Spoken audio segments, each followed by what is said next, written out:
내 삶은 성공한 삶일까? 내 삶은 의미가 있을까?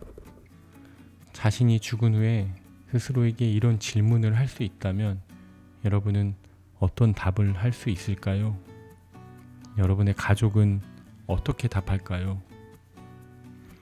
이주 노동자에서 예술가 그리고 작가로 여성으로 성공하기 어려운 시대를 당당히 살아낸 소설 속 인물 시선의 삶과 시선으로부터 뻗어나온 그녀의 자녀들이 그녀의 삶을 기리며 성장하는 모습을 통해 우리는 이 책에서 최선을 다해 살아낸 인생이 얼마나 큰 의미가 되는지 발견할 수 있습니다.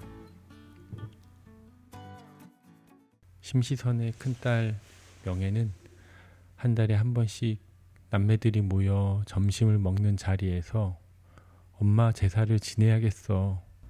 우린 하와이에서 제사를 지낼 거야 라고 선언합니다. 시선은 젊은 시절 전쟁으로 온 가족을 잃고 남쪽으로 피난왔다 사진 신부로 하와이로 이민을 가 동양인 노동자로 고된 나날을 보냅니다. 그러다 마티아스 마우어라는 예술가의 눈에 띄어 그의 수지품 같은 존재로 독일로 넘어가 그 밑에서 정서적, 육체적 학대를 견디며 미술가로 성장합니다. 그 후 시선은 마티아스 마우어의 자살로 온 유럽의 적의를 받게 되어 다시 한국으로 도망치듯이 귀국합니다. 시선은 현대사의 비극과 여성에게 가해지는 폭력과 부조리를 온몸으로 견뎌내는 삶을 살았습니다. 시선의 10주기 즈음에 마티아스 마우어가 그린 시선의 누드화가 발견되었고 하와이 호놀룰루 미술관에 전시된다는 소식에 큰딸 명예는 시선으로부터 뻗어나온 자녀와 손자들이 그 그림 앞에서 시선을 기리고자 마음먹었던 것이었습니다. 시선의 자녀 명혜, 명은, 명준과 의붓딸 경환의 가족까지 모두 13명이 하와이에 모이자 큰딸 명혜는 길 저녁 8시에 제사를 지낼 겁니다. 10주기니까 딱 한 번만 지낼 건데 고리타분하게 제사상을 차리거나 하진 않을 거고요. 각자 그때까지 하와이를 여행하며 기뻤던 순간 이걸 보기 위해 살아있었구나 싶게 인상 깊었던 순간을 수집해 오기로 하는 거예요. 라며 자신의 이채로운 제사 계획을 밝힙니다. 그렇게 시선으로부터 파생된 각자의 조각들은 시선을 생각하며 하와이에서 자신만의 제사상을 준비합니다. 그들은 하와이를 여행하며 할머니 그리고 엄마 시선을 추모하는 시간을 가집니다.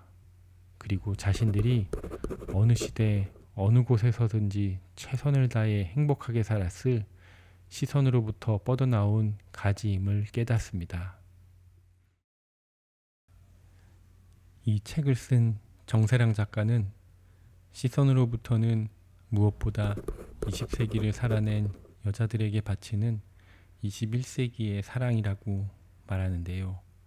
이 책에서는 여성으로 받게 되는 폭력과 부조리뿐만 아니라 미국이 하와이를 자기들 멋대로 합병하고 문화를 말살했던 제국주의의 폐해, 시선의 손자 규림 학원에서 일어난 사이버 폭력까지 다양한 세대와 상황 속에서 일어난 우리 사회의 문제점들을 발견하고 생각해 볼 수 있습니다.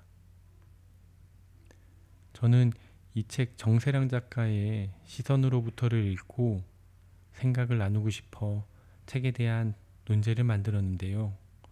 영상 속에 주어지는 질문들을 읽어보시고 여러분의 다양한 의견을 댓글로 남겨주세요. 여러분과 책에 대한 이야기를 마음껏 나누고 싶습니다.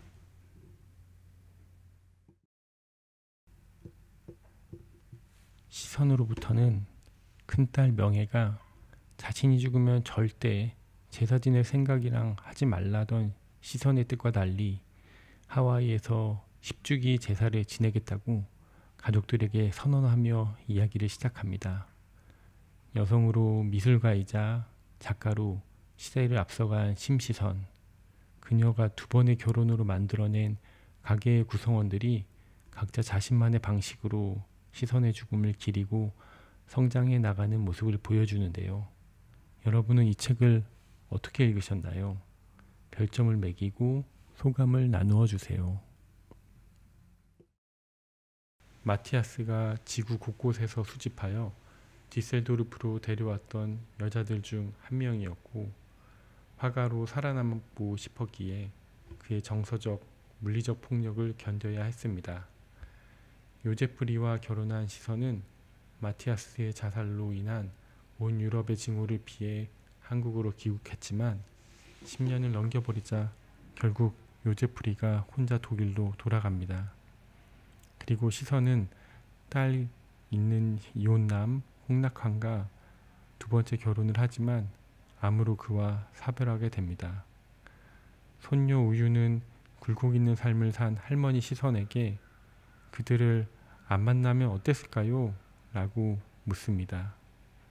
이에 시선은 만나려면 셋 다 만나야 했고 만나지 않으려면 셋 다 만나지 말아야 했던 것 같네 라고 답하는데요.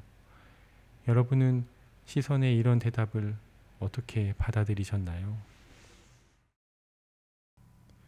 화수는 할머니 시선으로부터 물려받은 대단한 그림을 그린 화가가 누군가의 부인이란 설명이 먼저 오는 것에 아연함을 느꼈습니다. 시선의 며느린 안정은 우윤이 아프고 너희 둘 다 직장 그만뒀을 때 나는 내가 돌아가고 명준이가 못할 줄 알았다라는 시선의 말에 그런 시대였잖아요. 지금도 그렇게 달라지지 않았고요. 라고 대답합니다.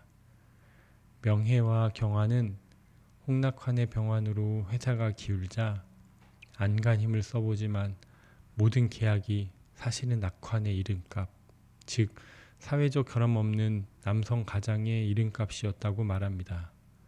여러분은 소설 속 여성 인물들의 이런 시각을 어떻게 바라보셨나요?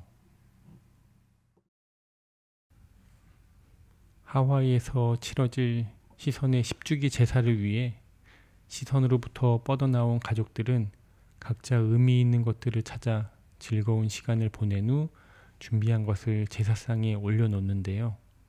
여러분은 이 중 어떤 사람이 가장 인상적이었나요?